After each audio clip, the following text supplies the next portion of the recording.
Sampaikan pada jiwa yang berseri, begitu dingin dunia yang kau huni. Jika tak ada tempatmu kembali, bawa lukamu biar aku obati.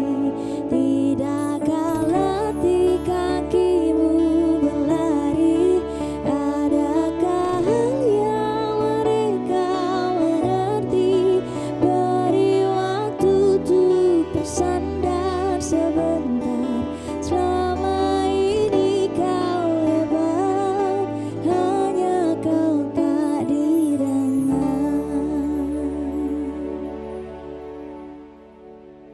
Pemirsa TVRI Bengkulu, apa kabar? Semoga selalu dalam keadaan sehat dan juga tetap semangat menjalankan aktivitas seperti pada biasanya. Senang sekali pemirsa, Sehelda Amelia kembali menjumpai Anda dan akan menemani Anda dalam 1 jam ke depan di Berendo.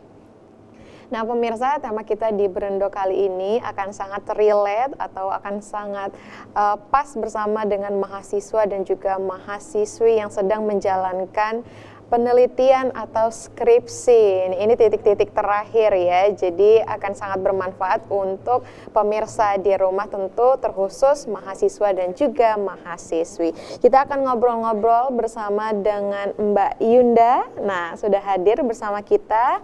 Kali ini Mbak Yunda kembali hadir untuk berbagi informasi kepada pemirsa di rumah nih. Halo Mbak Yunda, apa kabar? Halo Halda. Sehat? Alhamdulillah sehat. Sudah siap ya memberikan edukasi kepada pemirsa di rumah, karena hari ini Mbak Yunda tema kita sangat menarik sekali dan tentunya akan sangat relate untuk mahasiswa nih. Kita akan membahas terkait dengan depresi, skripsi hingga bunuh diri. Nah ini bagaimana nih kalau dari Mbak Yunda sendiri yang sudah menjalankan S1, S2, sudah menjalankan ya? Sudah, alhamdulillah ya. Nah bagaimana nih pengalamannya selama mengalami skripsi? Kalau untuk skripsi sendiri itu kan tugas akhir ya. Sebenarnya polanya itu memang sedikit berbeda dibanding dengan perjalanan atau program studi kita selama sebelum skripsi terjadi. Nah, kalau di skripsi itu memang dituntut untuk adanya inisiatif dari kita sendiri, karena kan jadwalnya tidak menentu ya, dalam artian harus memang keaktifan dari mahasiswanya sendiri untuk melakukan bimbingan dan segala macamnya gitu. Mbak Yunda sendiri termasuk ke yang lumayan struggle dengan tugas akhir nggak sih kemarin? Cukup struggle karena memang kita dalam pembagian waktu, terus juga adanya daya dorong kita untuk butuh diselesaikan dengan cepat atau tidak nih, gitu kan ya, seharusnya memang harus segera diselesaikan ya. Kadang kan di usia-usia segitu di tugas akhir itu kan waktunya jadi lebih luang gitu, sehingga kita menjadi lebih kalau tidak punya tanggung jawab atau urgensi untuk menyelesaikannya gitu, jadi agak abai gitu ya. Asik kan karena teman udah mulai banyak gitu kan, jadi kayaknya lebih asik ini dibanding bimbingan gitu. Belum lagi kalau ketemu dosennya misalnya yang cukup killer gitu ya. Kalau ada beberapa orang yang punya permasalahan psikologis, misalnya dia nggak percaya diri atau dia itu punya permasalahan dengan figur otoritas, wah itu menjadi salah satu trigger yang cukup jadi tantangan gitu dalam penyelesaian skripsinya. Kemarin apa yang membuat struggle itu bisa Mbak Yunda tembus seperti itu, bisa menyelesaikan tugas akhir dengan sangat baik? Iya, bisa diselesaikan dengan menetapkan tujuan ya, tentunya ya, punya target gitu, ini harus segera diselesaikan gitu ya. Kemudian juga kan di usia skripsi, saat kita sedang mengalami atau menjalankan skripsi itu kan mulai kita ke quarter life usia kita, betul. 22, 23 gitu ya. Itu kan sudah mulai quarter life crisis itu yang seringkali ini nih harus diselesaikan, terus juga nanti bekerja gimana, mencari pekerjaan seperti apa, itu yang jadi struggle-nya mahasiswa biasanya. Kan kalau orang bilang ya kalau selesai skripsi selamat datang di dunia nyata gitu. Iya, betul. Nah, tapi akhirnya kalau misalnya kita menetapkan tujuan, kemudian aktif dalam revisi, menghubungi dosen gitu, dan dapat dukungan itu sangat membantu sekali sih dalam penyelesaian skripsi kita. Kalau sudah menjadi psikolog seperti saat ini nih Mbak Yunda, bagaimana kaitannya antara depresi, skripsi, dan banyak juga kasus yang mengatakan bahwasanya mahasiswa yang mengakhiri hidupnya perkara skripsi ini Mbak Yunda? Iya, memang tidak sedikit ya terjadi individu atau mahasiswi yang akhirnya memutuskan untuk mengakhiri hidupnya akibat dari tekanan skripsi. Sebenarnya memang itu bisa menjadi salah satu trigger, karena sebenarnya bukan karena skripsinya aja sebenarnya, namun di belakangnya pasti ada berbagai macam hal yang menjadi faktor. Misalnya adanya tekanan dari keluarga contohnya, atau takut misalnya kalau pendapat dari orang-orang, misalnya teman-temannya udah selesai kok kamu belum, gitu ya, dibanding-bandingkan. Bisa jadi juga kalau terkait mahasiswa yang deskripsi ya gitu, bisa jadi ada konflik misalnya dengan dosennya gitu. Banyak faktor sebenarnya yang mempengaruhi, namun secara umum sih untuk mengapa seseorang pada akhirnya memutuskan untuk mengakhiri hidup itu banyak faktor juga, biologis ya, secara memang kondisi mentalnya, atau ya karena kondisi sosialnya secara umum seperti itu. Artinya sangat berpengaruh ya lingkungan dan tekanan ini, bagaimana pengaruhnya terhadap kekuatan mental dari mahasiswa dan mahasiswinya sendiri Mbak Yunda? Iya, makanya tadi kan ada beberapa faktor ya yang mempengaruhi. Kenapa sih kesehatan mental itu sangat mempengaruhi gitu ya, kestabilan dia dalam penyelesaian skripsi, atau ya sampai yang tadi orang akhirnya memutuskan untuk mengakhiri hidup gitu. Sebenarnya pada dasarnya orang yang mengakhiri hidup itu bukan ingin mengakhiri hidupnya. Betul. Tapi yang mereka ingin lakukan adalah menghentikan sakit secara psikologisnya. Gitu. Artinya apa? Secara psikologisnya dulu yang harus disembuhkan gitu. Jadi perlu diketahui permasalahan apa yang sedang dia hadapi gitu ya. Kemudian pemikiran-pemikiran apa yang muncul, kan macam-macam. Ada yang merasa mungkin saya ngerasa nggak mampu lagi gitu.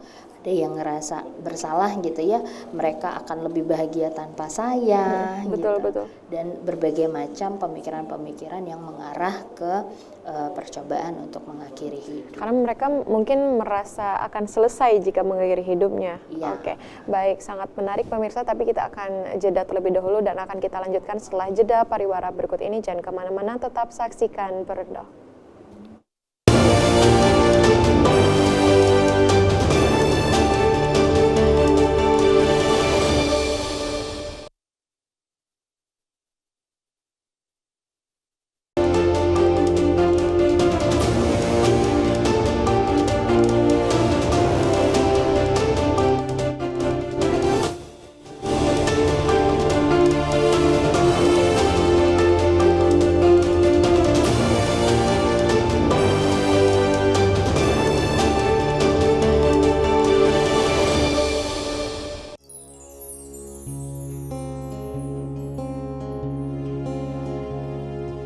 Pergi tanpa pamrih, pergi tanpa pamit, takkan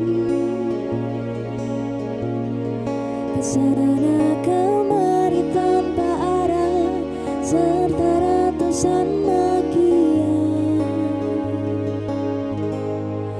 Kembali pulang untuk menyenangi banyaknya luka yang berantakan. Peluk hangat sikap untuk sembuhkan. Kembali pulang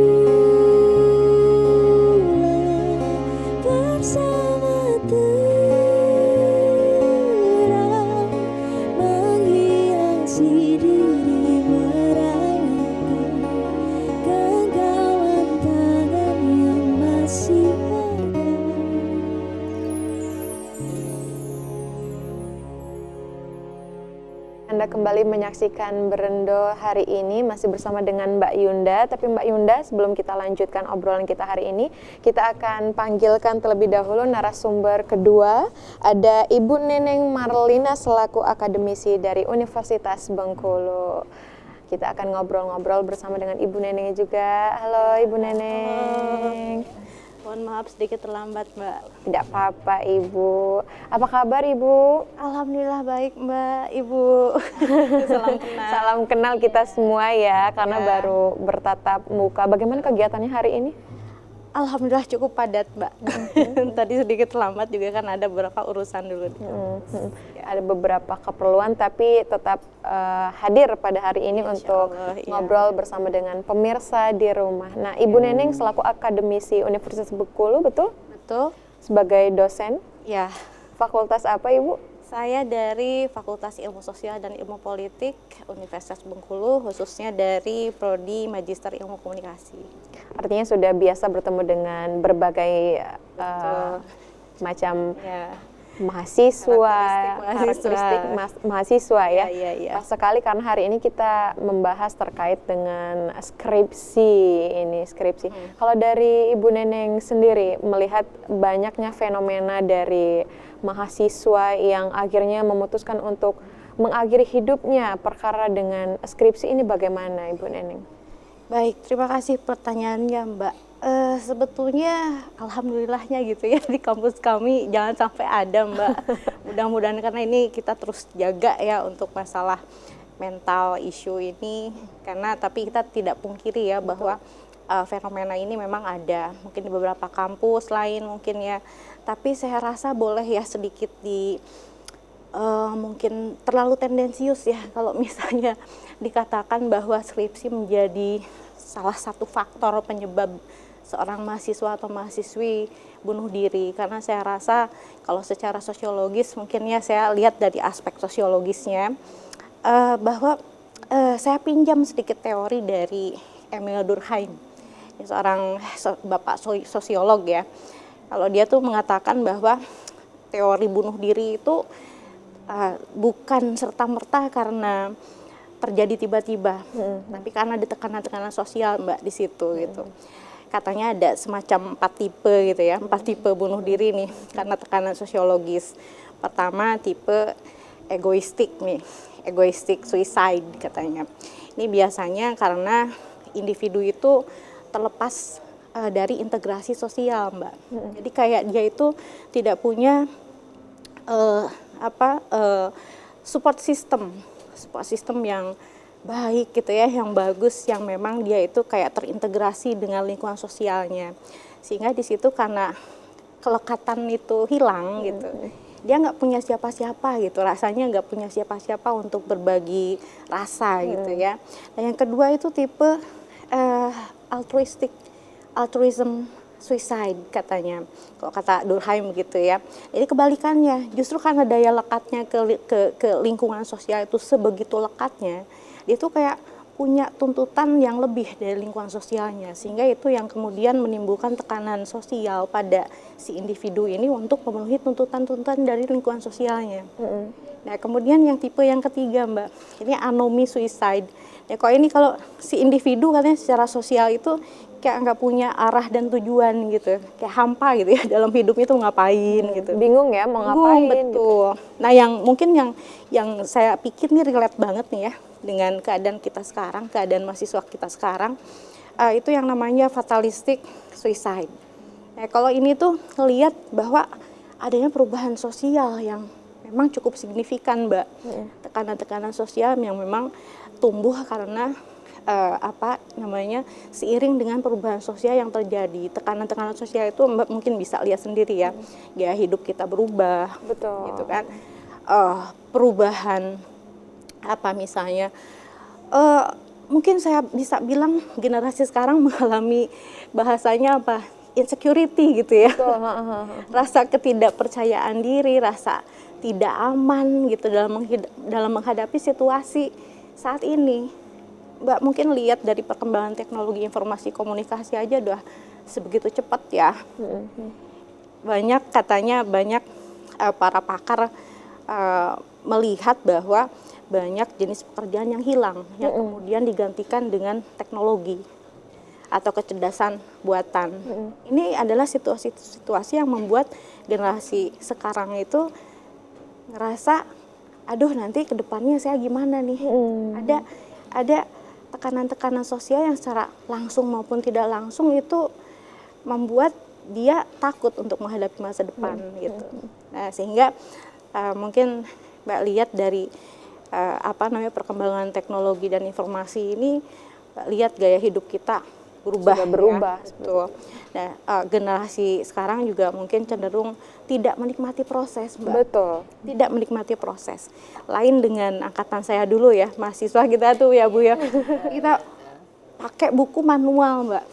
Daya juang kita itu bahkan untuk nunggu jadwal dosen yang nggak jelas, kita mampu untuk menunggu sampai berjam-jam tanpa kejelasan. Tapi kita keep in faith gitu.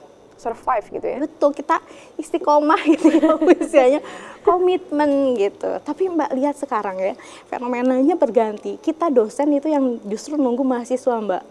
Itu, dan kalaupun misalnya ya datang gitu, terus tanpa dosa gitu, rasanya tanpa dosa itu datang tanpa minta maaf atau seperti apa itu. Ini fenomenanya gitu. Jadi ini relate dengan apa yang pastinya saya rasa ya, rasanya tidak adil kok melihat bahwa faktor bunuh diri pada mahasiswa itu hanya karena faktor akademik. Fatalistic suicide itu termasuk adanya tekanan-tekanan dari lingkungan sosial yang lain dan juga tuntutan hidup yang berubah gitu. Tuntutan hidup yang berubah karena hal ini juga bisa kita lihat, yaitu tadi kompetisinya lebih tinggi, daya juang kita juga harus lebih tinggi gitu. Nah, saya rasa mungkin skripsi atau masalah akademik bisa jadi salah satu faktornya, tapi mungkin itu tidak menjadi faktor tunggal, menjadi ya. pemacu utama seperti itu ya. Tuh, ini mungkin agak panjang ya. Kan kita akan ngobrol sangat panjang nih ya, kebetulan juga sudah bersama dengan Ibu Neneng dan juga Mbak Yunda. Kalau dari Mbak Yunda sendiri melihat penjabaran dari Ibu dosen kita hari ini bagaimana nih terkait dengan ternyata kemajuan teknologi ini sangat berpengaruh dengan mahasiswa dan juga mahasiswi saat ini. Tapi sebelum kita lanjutkan, kita harus jeda terlebih dahulu Mbak Yunda dan juga Ibu Neneng. Kita jeda terlebih dahulu pemirsa, jangan kemana-mana, tetap saksikan Berendo.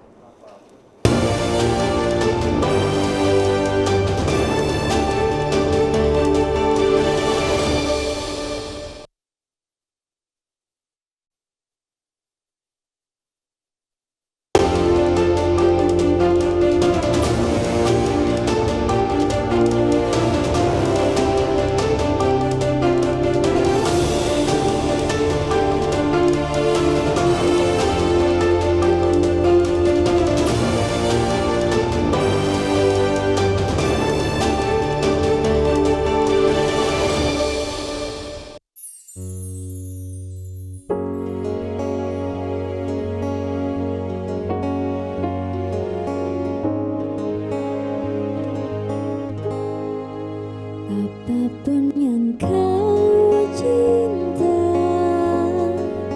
dan segala usaha pasti nanti kan berbunga di saat sudah waktunya, bukan untuk menang kalah, tapi tentang bagaimana kau bangkit berkali-kalinya. Sebesar apapun hasilnya, nikmati perjalanannya.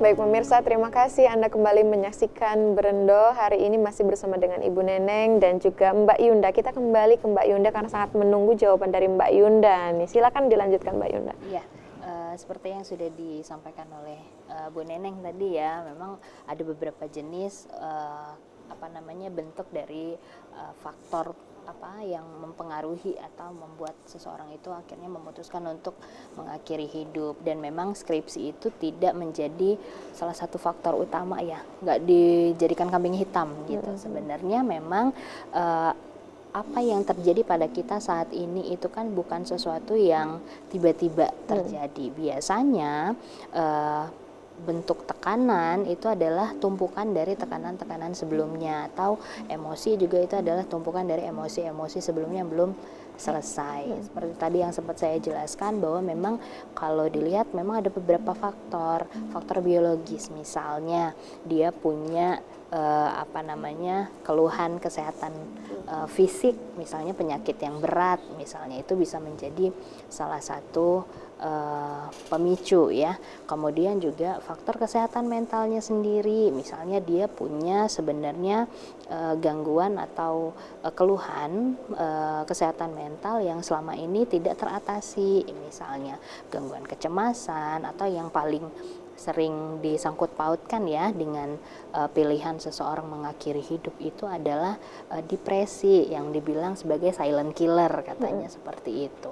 Dan faktor lingkungan, ya, tekanan-tekanan dari lingkungan yang dia rasa tidak bisa diselesaikan oleh dia, sehingga kadang seringkali misalnya dia ngerasa sendiri, atau ada tadi ya, ada rasa bersalah terhadap lingkungan, dan banyak faktor-faktor lainnya gitu yang mempengaruhi itu. Banyak sekali pengaruhnya artinya ya Mbak Yunda ya. Betul. Kalau kita kembali ke Ibu Neneng nih sebagai akademisi dan juga terjun langsung menjadi dosen pembimbing utama dan juga pendamping, pendekatan seperti apa yang Ibu berikan kepada mahasiswa agar mengurangi rasa insecure, tidak nyaman, agar mahasiswa tetap semangat untuk melaksanakan dan menyelesaikan skripsi yang sudah dimulai, seperti itu Bu Neneng? Baik, salah satu sih ya yang mungkin ini juga nanti ada kelanjutannya nih, kalau saya bilang sih komunikasi antar pribadi ya, komunikasi interpersonal kita dengan yang bersangkutan. Karena dari awal tuh kan biasanya kita ketemu dulu nih di outline ya, biasanya ini mau temanya apa nih gitu kan.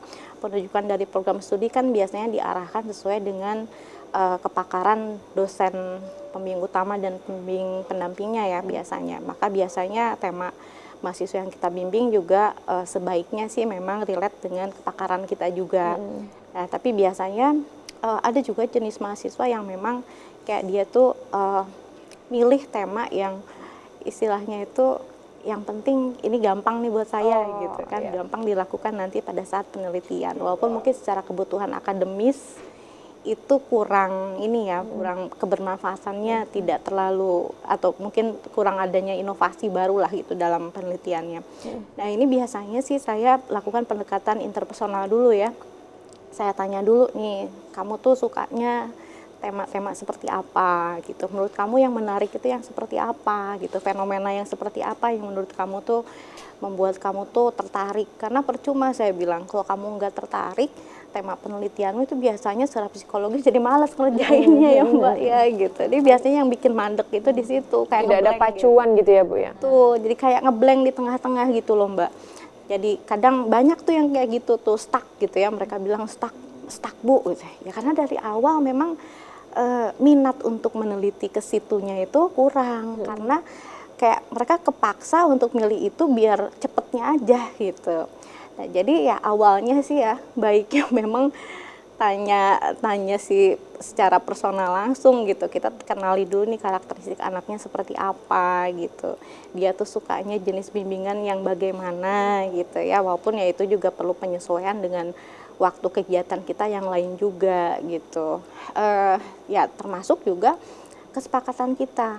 Nih misalnya saya available-nya 1 minggu sekali ya, atau paling banyak 2 kali dalam seminggu ya. Waktu saya untuk semester ini misalnya dari hari apa dan hari apa, jam sekian sampai jam sekian. Karena kan saya juga flashback ya, punya pengalaman yang dulu gitu ya, punya pengalaman yang kurang enak ketika harus menunggu dosen kita yang nggak pasti gitu. Betul. Artinya kan kita saling respect aja, dia respect sebagai mahasiswa dan kita anggap sudah dewasa ya untuk saling menghormati kepentingan masing-masing gitu. Jadi memang pembelajaran orang dewasa itu sudah diterapkan, harus diterapkan. Kita tidak bisa memperlakukan mahasiswa seperti anak kecil. Seperti misalnya kamu pokoknya ngikut jadwal saya ya, nggak bisa seperti itu.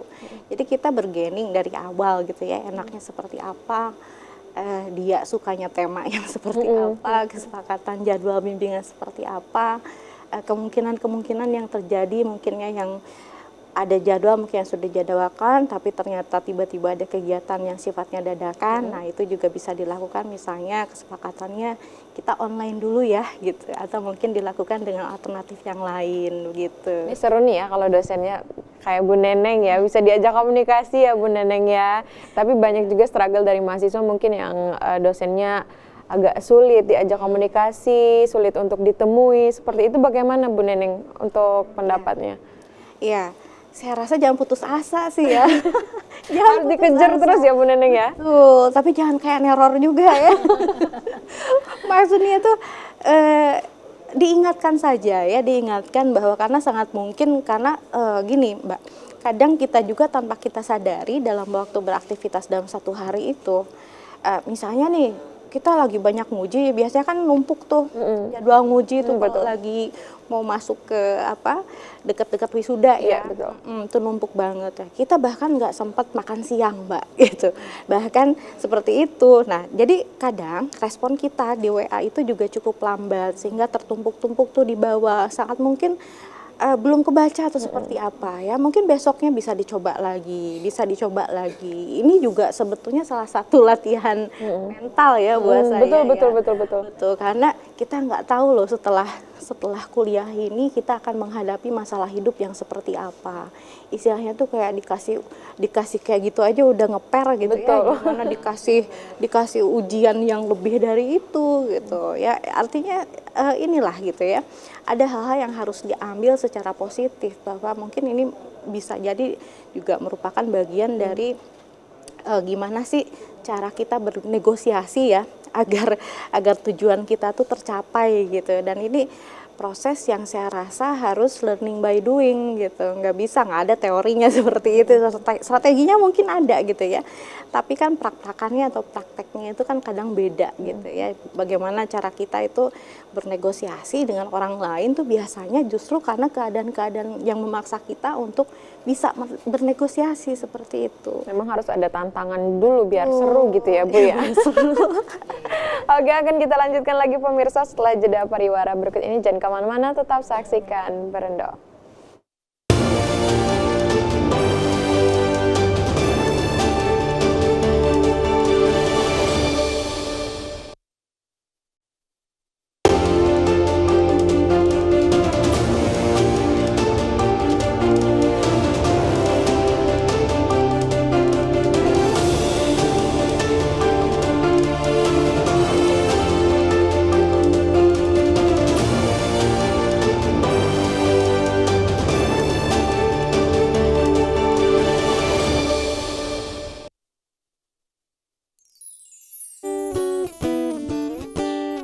Tiada yang lain tak seperti ini, tapi menurutku Tuhan itu baik. Merangkai ceritaku sehebat ini, tetap menunggu dengan hati yang lapang, bertahan dalam banyak kali hidup, sampai bisa tiba bertemu cahaya. Baik pemirsa, terima kasih Anda kembali menyaksikan Berendo, masih bersama dengan Mbak Yunda dan juga Ibu Neneng pada hari ini. Kita kembali ke Mbak Yunda. Tadi kalau sudah dari akademisinya atau dari Ibu dosennya, kita kembali ke mahasiswanya nih ya Bu ya. Kalau dari Mbak Yunda sendiri, bagaimana pendekatan seharusnya mahasiswa yang melakukan skripsi, bimbingan, harus semangat seperti apa gitu, juga tahapan agar kita mahasiswa sendiri menghindari depresi ketika harus bimbingan seperti itu. Ya, itu tadi ya. Sebenarnya apa yang disampaikan oleh Bu Neneng tadi luar biasa ya. seneng ya kalau dapat dosen yang seperti itu. Gitu. Seru ya. Seru, bisa diajak diskusi. Betul, Dikasih kesempatan juga untuk apa namanya mengutarakan apa yang mau diteliti gitu. Komunikasinya berjalan dengan efektif ya, Bu ya. Nah, tapi gimana nih kalau misalnya terkadang ada juga individu yang dosennya udah oke nih, gitu ya, udah pendekatan kepada mahasiswanya udah oke, tapi dari mahasiswanya sendiri nih stuck nih, udah nge-stuck tuh nggak tahu harus seperti apa gitu. Nah, bisa jadi permasalahannya itu bukan deskripsinya kan sebenarnya. Permasalahannya itu ada secara kepribadiannya dia misalnya gitu. Kalau misalnya ada beberapa orang yang datang gitu ya Bu yang berkonsultasi dengan saya, udah tinggal skripsi, dukungan sosial luar biasa gitu. Kemudian dosennya juga mensupport gitu sebenarnya. Tapi dari dirinya sendiri, ternyata setelah diteliti karena memang ada permasalahan psikologis, misal dia punya problem dengan teman atau dengan pasangan, misalnya dengan pacar gitu, akhirnya ya mempengaruhi itu juga. Nah, terus bagaimana nih biar mahasiswa walaupun dengan berbagai macam permasalahan ya yang muncul itu dia tetap istiqomah istilahnya gitu ya, istiqomah nih untuk menyelesaikan gitu. Makanya memang perlu ditetapkan tujuan dan target kita mau diselesaikan atau tidak nih gitu kan, punya pilihan ya. Jadi dan setiap pilihan tuh tentunya pasti ada konsekuensinya gitu. Kalau memang kamu ingin menyelesaikan, kamu harus menghadapi dan melewati permasalahan-permasalahan, misalnya harus menunggu jadwal dosennya gitu ya. Kemudian juga mungkin harus ada effort mencari jurnal-jurnal dan segala macam. Seperti yang Bu Neneng tadi sampaikan, kalau zaman sekarang semua kan serba mudah ya sebenarnya, mengakses jurnal bisa secara online. Kalau kita dulu mah harus ini ada di perpustakaan ini, belum lagi jaraknya jauh, belum lagi ternyata bukunya terbatas, nggak bisa dan harus ini gitu. Artinya apa? Daya juangnya harus kita tingkatkan ya. Pasti kita harus punya tujuan dulu nih, tujuan bikin timeline gitu. Dan kalau memang ada hambatan di dalam menyelesaikannya, kita harus punya plan B. Kalau misalnya dosen belum bisa, jadi apa yang harus dilakukan? Jangan sampai berhenti dulu. Biasanya kalau sempat berhenti itu mau mulai lagi tuh males gitu. Jadi coba buat timeline untuk penyelesaiannya dulu. Dan kalau ini ya jangan sampai depresi ya, kesehatan mentalnya harus dijaga. Istirahatnya juga tetap harus cukup gitu, dan harus imbang juga waktu untuk menyenangkan dirinya, itu juga harus imbang gitu. Harus tetap diselingi dengan healing ya artinya. Betul. Ya Mbak Yunda ya. Biasanya kebanyakan healingnya. Nah, itu tadi. Tapi jangan kebanyakan healing juga ya Bu Neneng ya. Karena faktor pemicunya adalah rasa malas nih. Betul. Kalau dari Bu Neneng untuk menyadarkan mahasiswa agar menghindari kata malas ini, karena biasanya menjadi faktor utama terhambatnya skripsi Bu Neneng. Iya. Salah satu tips mungkin ya, yang ini kan dulu juga kita punya tips juga seperti itu ya, nggak ada salahnya, saya rasa masih relevan ya untuk diterapkan ke mahasiswa sekarang. Biasanya cari teman senasib Mbak. Jadi kerjain itu bareng-bareng, jangan justru keluar dari lingkungan sosial kita kayak karena malas ditanyain kapan selesai. Jangan. Karena semakin begitu, semakin kita menarik diri dari lingkungan sosial kita, semakin rasa malas itu semakin menjadi. Justru carilah teman-teman yang sama-sama lagi skripsi. Apa kayak gitu ya, sambil ngopi bareng gitu ya. Atau ke perpustakaan bareng yuk, pokoknya kita punya target satu. Misalnya tadi seperti Mbak Yunda bilang, punya timeline. Misalnya target yuk bareng-bareng nih ya, biar bisa wisuda bareng-bareng nih gitu. Sama temen nih misalnya pokoknya 10 lembar ya per hari misalnya, minimal 10 lembar ya per hari, lebih dari itu berarti bagus dong. Gitu. Nah dari situ aja sebetulnya dalam waktu 1 minggu aja Mbak, bayangin kalau misalnya kita udah dapat 10 lembar per hari, 5 hari aja udah 50 lembar, jadi itu skripsi sebenarnya gitu. Jadi artinya itu memang sih rasa malas itu ya biasanya yang ada dalam yang lebih kuat gitu dibanding motivasi untuk menyelesaikan apa yang sudah dimulai gitu. Itu tips yang pertama, mungkin cari teman-teman yang inilah sama-sama lagi dalam proses mengerjakan tugas akhir atau skripsi juga gitu. Yang kedua itu kalau saya lihat ya adalah teman-teman itu harus kembali pada motivasi atau niat teman-teman saat memulai perkuliahan. Sebetulnya niat awalnya itu apa? Saya selalu ingatkan biasanya ya, karena skripsi yang baik itu bukan skripsi yang sempurna, saya bilang. Tapi skripsi yang selesai. Betul, skripsi yang selesai. Karena percuma sebagus apapun kamu mikir, Kalau tidak selesai ya? kalau tidak selesai percuma gitu ya. Idealisme itu memang bagus ya gitu. Bagus karena itu menjadi kualitas dari skripsimu gitu. Tapi kalau kamu terlalu lama mikir tapi tidak ada tindakan, itu percuma juga. Jadi kamu harus berbarengan nih gitu.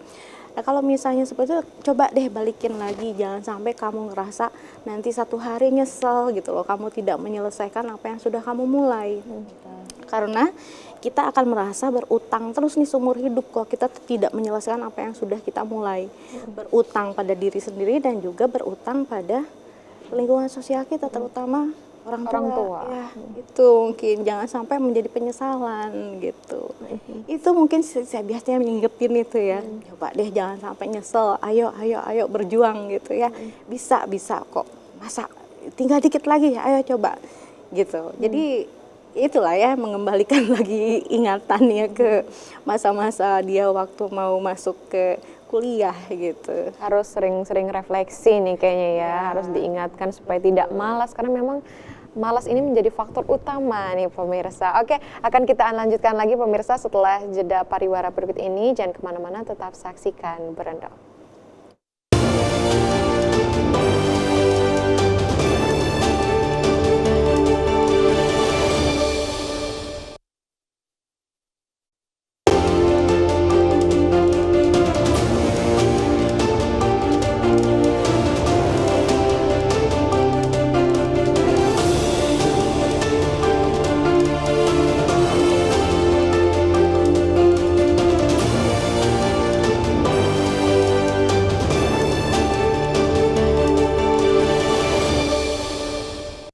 Baik pemirsa, terima kasih Anda kembali menyaksikan Berendo hari ini, masih membahas terkait dengan skripsi. Ini sangat relate dengan mahasiswa dan mahasiswi yang sedang melaksanakan tugas akhir. Kita kembali ke Mbak Yunda nih. Kalau dari Mbak Yunda sendiri, bagaimana nih Mbak Yunda cara membangun kesadaran serta menghilangkan stigma terhadap isu-isu kesehatan mental termasuk dengan depresi dan bunuh diri ini? Ya.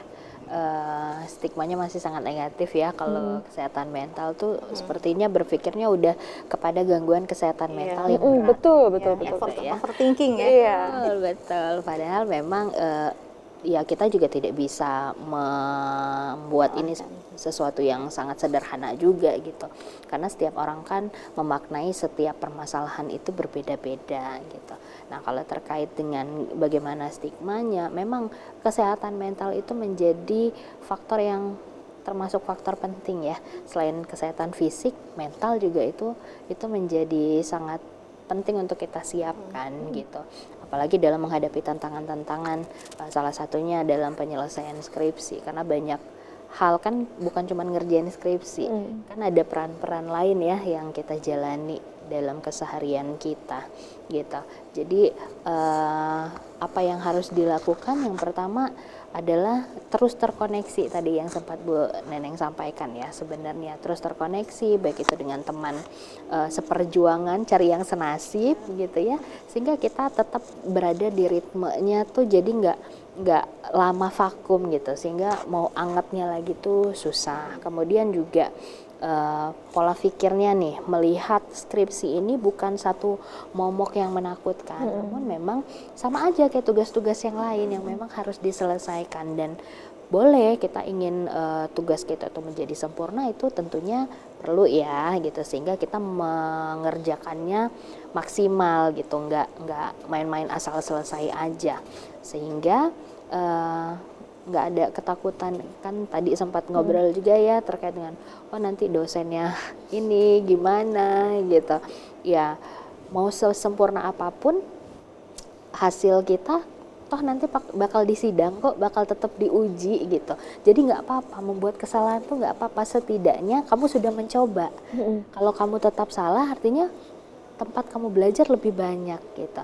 Dan coba untuk bercerita. Kalau memang kamu merasa kesulitan, boleh kok konsultasi atau ngobrol lah, setidaknya kalau konsultasi sulit, ngobrol dengan teman atau dengan dukungan keluarga misalnya ya, mencurahkan perasaan kamu, sehingga ibaratnya kamu mundur dulu sedikit gitu ya, mengekspresikan kondisi emosi kamu, sehingga kamu bisa recharge lagi energinya untuk melakukan atau memenuhi tanggung jawab yang harus dilakukan. Artinya ini istirahat boleh tapi jangan berhenti. Iya, betul ya Mbak terus Yunda ya, berusaha. terus berusaha. Iya. Nah, terkait dengan sistem pendidikan nih, kalau dari Bu Neneng, bagaimana sistem pendidikan di Indonesia ini bisa lebih mendukung mahasiswa dan menghadapi tekanan skripsi dan mengurangi resiko terjadinya depresi ini? Ya, baik. Dalam sistem pendidikan kita ya, yang khususnya di perguruan tinggi ya, kalau kita bicara di perguruan tinggi, karena mungkin kalau di tingkat-tingkat dasar seperti SD, SMP, dan yang lanjutan di SMA itu ada yang namanya bimbingan konseling. BK ya? Ya, betul, ada guru BK. Sebetulnya di perguruan tinggi juga ada, cuma mungkin tidak semua perguruan tinggi menyiapkan itu. Betul. Dan ini menjadi salah satu beban yang kemudian harus diampu oleh Dosen. termasuk dosen pembimbing akademik. Ya, karena ada kita yang namanya dosen pembimbing akademik atau dosen wali gitu ya, yang tiap semester mungkin Mbak Helda juga minta tanda Selalu tangan diingatkan beliau gitu ya. betul. Nah, ini juga harus difungsikan ya, juga dengan PU dan PP-nya atau dosen pembimbing utama dan pembimbing pendampingnya. Cuma masalahnya kita ini terus terang saya sendiri gitu ya, rasanya tidak dibekali ilmu psikolog, Mbak. Ilmu psikologi itu kita tidak di apa istilahnya secara bimbingan teknis gitu ya. Bagaimana cara menghadapi, enggak, itu semuanya learning by doing gitu. Memang jadi mungkin harus di encourage untuk pemerintah khususnya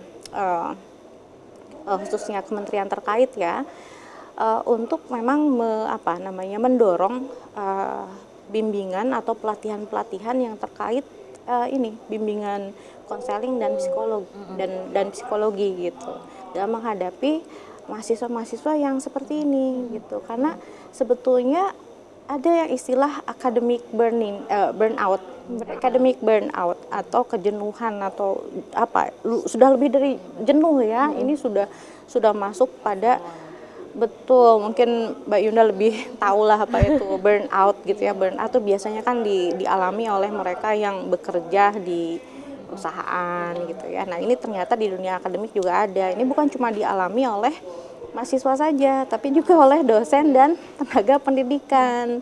Ya, jadi sebetulnya coba Mbak bayangkan bahwa semua dosen harus menangani, harus ikut menangani masalah yang burnout seperti ini, masalah mahasiswa yang burnout seperti ini. Sementara dirinya sendiri juga belum struggle ya, banyak permasalahan lain. dengan banyaknya tugas-tugas administratif gitu kan, dengan banyaknya indikator kinerja utama yang harus dipenuhi setiap semesternya gitu.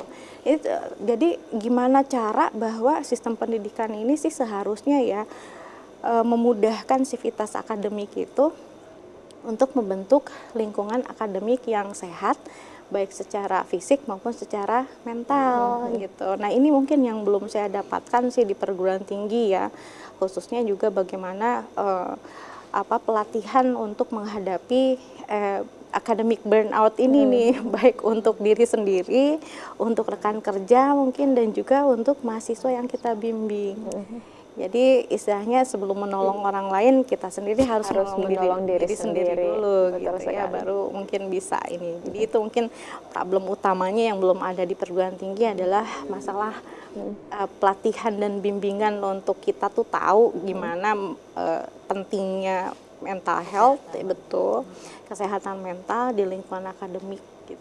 Oke, nah kalau dari Mbak Yunda bagaimana, ini kan masih banyak butuh bantuan dari psikolog nih, katanya tadi ada yang ingin disampaikan oleh Mbak Yunda, silakan Mbak Yunda. Oke, karena kebetulan di minggu ini ya, tanggal 10 udah lewat memang ya, di tanggal 10 September itu diperingati sebagai Hari Pencegahan Bunuh Diri gitu. Makanya relate sebenarnya dengan apa yang kita bahas hari ini ya. Untuk teman-teman yang mungkin bingung nih, nggak ada tempat cerita atau dalam kondisi nggak nyaman gitu, mau datang ke profesional juga takut nih ya, karena stigma negatif tadi gitu ya. Saat ini dari Kementerian Kesehatan ya bekerja sama dengan salah satu rumah sakit di Bogor memang membuat satu layanan darurat ya untuk pencegahan bunuh diri. Jadi bisa teman-teman atau pemirsa akses di 119 extension 8. Jadi di sana adalah upaya preventif ya, setidaknya untuk teman-teman yang mulai punya pemikiran untuk mengakhiri hidup bisa mencari bantuan di sana dan setidaknya mendapatkan bantuan atau dukungan psikologis awal. Di sana banyak psikolog juga yang bertugas dan itu bisa diakses secara free, secara gratis gitu. Baik, artinya itu juga berlaku untuk mahasiswa ya, Mbak Siapapun Yunda, ya? bisa mengakses. Baik, terima kasih Mbak Yunda dan juga Ibu Neneng karena sudah memberikan edukasi dan informasi yang sangat penting terhadap mahasiswa dan juga mahasiswi yang mungkin sedang struggle menyelesaikan tugas akhir. Selesaikan apa yang sudah dimulai. Saya Helda Amelia undur diri, terima kasih dan sampai jumpa.